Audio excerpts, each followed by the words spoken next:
So you're looking for a large capacity adventure bike in 2024, but you're not quite sure which one to choose. Well, here's our guide to the best adventure bikes on the market, over 1000cc, and we've had experience of riding pretty much all of them. So we're going in price order ascending, and along the way, we'll tell you which bike we think is right for which type of rider. So kicking us off at the more budget-friendly end of the spectrum, we've got the Suzuki V-Strom 1050, which starts at £13,199 in its most affordable spec. Now look, it's not the most powerful bike on the list, it's not the lightest or the most technology-laden either, but what it does do is set a good benchmark with a nice torquey delivery and feel and sound from the 90-degree V-twin. Now it comes in two different flavors, with the standard version being slightly more road biased with cast aluminium wheels and being a little lower slung, whereas the DE version gets spoke wheels front and rear with a big 21-incher at the front, and there's also a bit more travel in the suspension, and so it sits that little bit taller.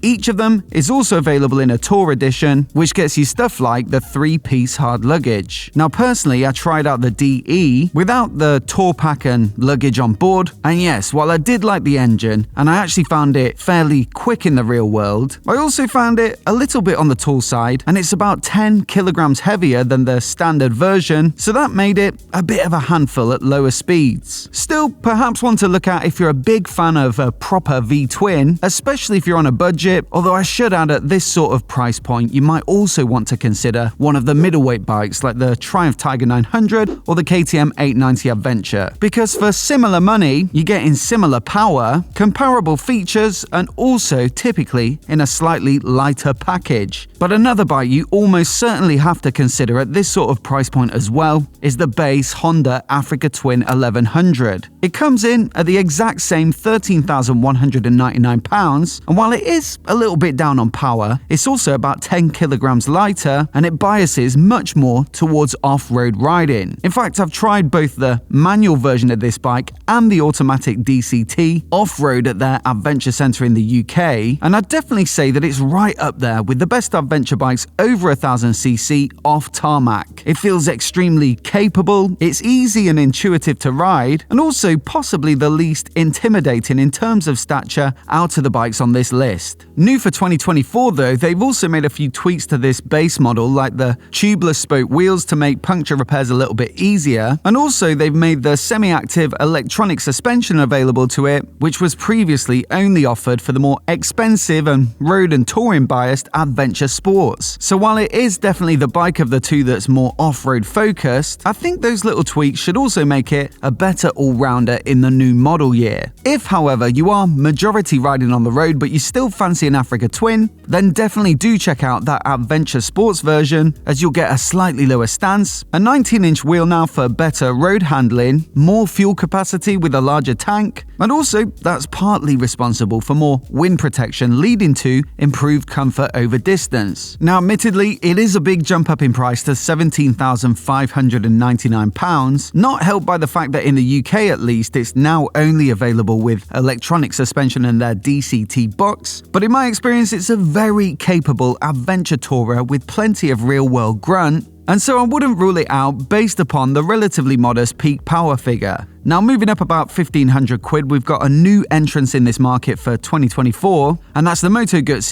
V100 Stelvio. Now as a result, this is the only bike on this list that I'm yet to experience out on the road, and that's because press bikes aren't available yet. But actually, last year we had a couple of weeks borrowing the more road-biased V100 Mandello equivalent, and so we've got a pretty good idea of what to expect here. Firstly, although the engine is all new for these V100 models, with lots of modernities like liquid cooling previously unseen on a Motogoods, you still get a lot of their typical sound and feel and delivery, with the transverse orientation of the V-twin out through a shaft drive to the rear wheel. It's also got a decent amount of power to it, so it feels up to spec versus its contemporary rivals, and I really like the way that bike handled too. The only thing I didn't like that much was the riding position, which was a little bit cramped in the legs for my taste, but presumably with this new Stelvio version, there'll be more distance between the seat and foot pegs, and so that should help with comfort over distance. There's also a little bit more tech here with radars front and rear, and so I look forward to testing out their active cruise control and blind spot warnings, and I think they've also done a very nice job with the styling. Price-wise, it is a little bit of a step up from the two bikes that we just looked at, but I think this one will make for a good road-biased adventure tourer, and it'll be especially appealing to anyone who likes a little bit of Italian design flair. Now, before we get onto the next bike, I just want to say a massive thanks to today's video sponsor, and that's Speedo Angels. You see, if you scratch or damage your TFT display on some of the large capacity adventure bikes like we've got here,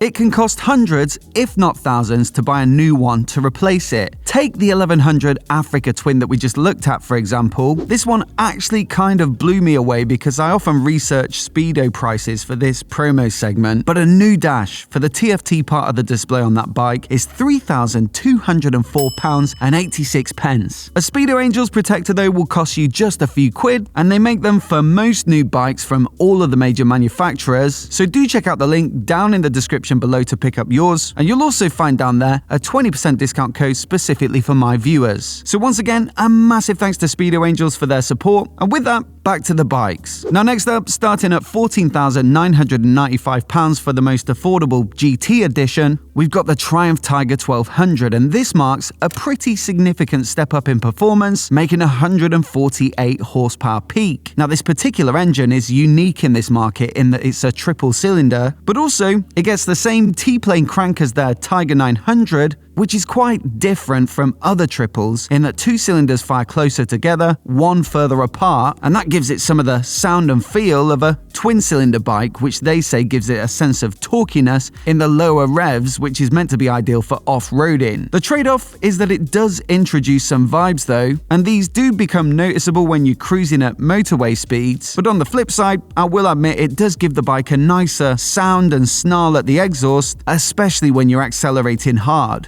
Elsewhere, this bike is pretty accomplished with good quality components and impressive techie features, and there's also a nice variety of flavors to choose from. Firstly, there's the more road-biased GT models, and these come in the standard version, the GT Pro, which is a little bit more feature-laden, and then the GT Explorer at the top of the range, which gets all the bells and whistles, and a much larger 30-litre fuel tank for extra touring ability. The Rally Pro and Rally Explorer, though, are much more off-road biased with a bigger 21-inch front to the 19 of the GTs, and also more suspension travel and ground clearance for tackling those trickier terrains. So look, there's a bit of something for everyone, but I think the deciding factor on whether you'll like this bike or not will be that triple cylinder engine. So definitely go and demo one of these if that sounds like your cup of tea. Now an extra £1,000 or so though will get you on the BMW R1300 GS ladder, and with the previous generation 1250 being a bestseller year in year out in this category, I think it's fair to say that the new 1300 version will become the benchmark for the category as well. This is the bike we've been most recently out testing, having had the pleasure of borrowing one for the last couple of weeks, and while it is a ground-up redesign of this bike with very few if any components in common with the previous generation, fundamentally you're still getting a bike with a very similar flavour that's just been refined and modernised. Much like the Triumph having a distinctive feel to the engine, the Boxer Twin is unlike any other in this market, with very smooth, even firing intervals that give it a drone-like note at the exhaust, and so I also think this is going to be one that you either love or hate. What you absolutely can't argue with though is the torquiness that it delivers, which is absolutely fantastic, and also that smoothness that gives it this exceptional comfort over distance. Also, in terms of the chassis, their telelever front suspension and the paralever shaft drive at the rear, well, they help to give it this beautifully planted feel out on the road, if not feeling the sportiest of the bikes on this list. But look, I think the biggest update to this new 1300 model has to be the technology package, which has come on leaps and bounds, and I think makes it the most technologically advanced bike you can pretty much buy on the market, even outside of adventure bikes specifically. So you've now got an electronically adjustable windscreen, there's an updated electronic suspension package with a new adaptive ride height feature and also variable spring rates, there are radars front and rear for all the latest rider aids and safety features, a phone stash in the tank with a charging point built in, heated grips and seats are available, there's keyless ignition, their emergency SOS button that you can get mounted on the bars, and also a central lock-in luggage system that has charging point points and internal lighting in each case. Now naturally, when you add all that stuff, the price goes far beyond the starting price that I listed in this video, and the particular press bike that I borrowed was getting close to £23,000 when you run it through the configurator. But I think if you're an existing GS fan, then this is the first bike on the list that you should check out, and also for anybody who just loves the latest and greatest in terms of technology, then this bike is going to be hard to resist. Just an extra $5 though will get you a Harley-Davidson Pan America,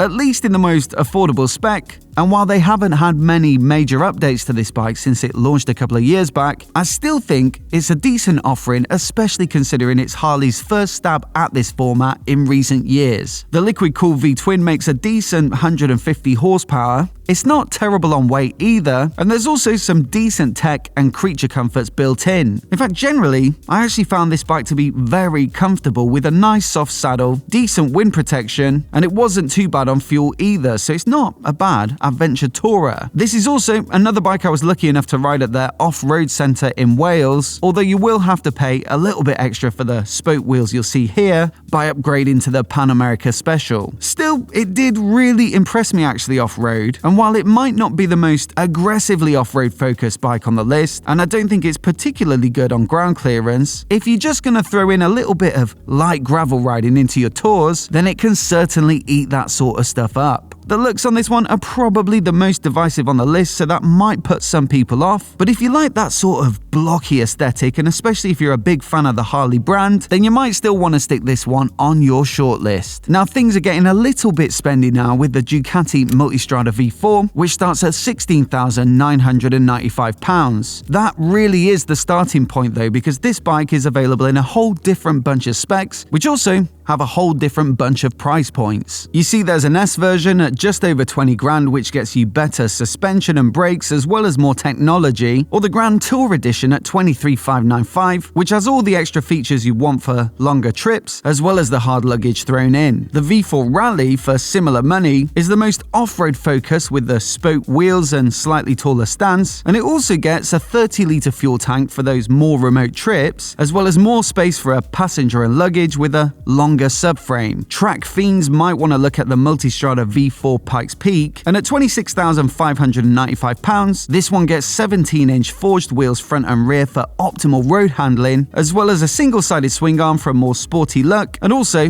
a MotoGP-inspired livery. But if that all sounds a bit pedestrian and boring to you, then another £5 or so will get you the Multistrada V4 RS, and it's a similar concept, just pushed a little further. It gets the variant of their V4 engine that's more similar to the Panigale Street Fighter, and the result is another 10 horsepower at the top, with a new peak figure of 180 horses. So look, lots to choose from, providing your budget allows, and personally, I've been lucky enough to test out the V4S, the Grand Tour, and also the Rally, and the thing that stands out to me about all of them is that V4 engine, which gives you some of the feel that you're riding a superbike, just in a super comfortable form. There's also a lot of good tech on these bikes, with adaptive cruise control and blind spot warnings available, and so it can compete with the GS on that front. So yeah, definitely put this one on your list if you like the sound of a superbike derived engine. It probably offers the most thrills of any bike on this list, and of course you get that Ducati desirability and design. Top of the tree now though is the KTM 1290 Super Adventure S at £17,500, which is really quite a step up from last year. There isn't a great deal different about it, and yet the RRP for 2023 was more like 16.5 grand, so how can they possibly justify it? Well, the 1290 V-twin is right up there with the Ducati in terms of entertainment, and at 160 horsepower peak, there's plenty of power for both sporty riding and also touring 2-up with luggage. Then there's the top spec chassis with brakes from Brembo and semi-active suspension from their in-house brand WP, and also a decent technology package that now includes a front-facing radar for active cruise control. Now the key thing is that this feature actually comes as standard on this bike, whereas with the GS or the Multistrada V4 for example, you'll have to add one of their not insignificant upgrade packages to unlock such features. So I think maybe that's how KTM have justified this price a little bit, and I also think that if you compare them like for like, if you did spec the other bikes up, it looks a lot more reasonable. Now, I like this bike a lot when I tested it out, and while it does bias more towards the sporty and firmer end of things versus some of the other bikes on this list, it was actually still quite comfortable over distance and was certainly a lot of fun when you're off the motorway. So shortlist this one if you want something on the more sporty side, and there is also the option of the R model for not that much extra money actually, and that gives you a lot more off-road capability. As always, I'd love to know which bike you'd pick, so do let me know down in the comments below. And if you want to see my latest videos about that new R1300 GS, then I've made a full playlist of all of our coverage, so do check it out if you want all of the details. Hit subscribe if you've not already if you want to see more of the latest motorcycle news and reviews like this right here on YouTube. Many thanks for watching today, and we'll see you in the next video.